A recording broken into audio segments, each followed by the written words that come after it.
Hey, Wattpad readers, Rachel Tolman here. I'm going to talk to you today about some of the things going on in Chapter 2 of Noble Ladies Orphanage. So, like I mentioned before, I like to know what's going on behind the scenes of a historical fiction novel. I like to learn a little bit more about the people and the times and the places, and so that's why I'm making these videos, to give you a little bit more information. Now, Chapter 2 features Carolina. She's one of the three main characters in this novel, and she is a fun character. She's one of my favorites.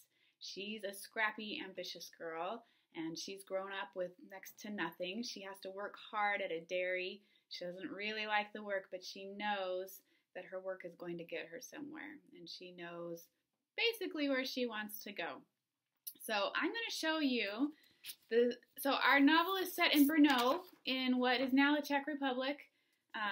This is a picture of what the city of Brno looked like in the 17th century. You can see it's a walled city. You can see the streets are very narrow, and the houses didn't have much space between them. It was kind of crowded. Now, Carolina was a peasant, and she may have lived outside the city walls. She's not as familiar with the town as some of the other characters, and she has to work a lot harder than a lot of the other characters. Now, she works in a dairy, and that is something that was really important to the economy back in the 17th century in Brno and the surrounding areas, and it's actually still a big part of the economy. In fact, I found on this website called eTours Travel that you can take a dairy tour. You start in Prague, which is the capital of the Czech Republic, and they'll take you out to Brno to go visit a Moravian village, which would be awesome if you love this area. They'll take you to a couple different dairies, and you get to eat the good butter and the cheese. It sounds like a lot of fun. So anyway, the dairy industry was a big deal then, still is now. Another thing that was interesting, so Carolina is trying to learn how to read and write. She's having to teach herself.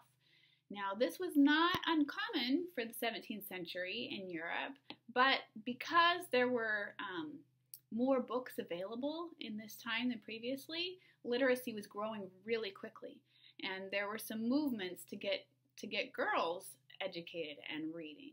And that's another big theme here in this story. There were schools for girls being built in lots of different places. There was a pretty famous one in France, and then we'll see there actually was a school built in Brno for the noble ladies, and some of them are not so noble either. So that was an important thing at the time, was growing literacy, and that changed the world in a lot of important ways. So that's a few background things to go with Chapter 2. Enjoy your reading, and please leave comments here on this video and at Wattpad. We'll talk to you soon.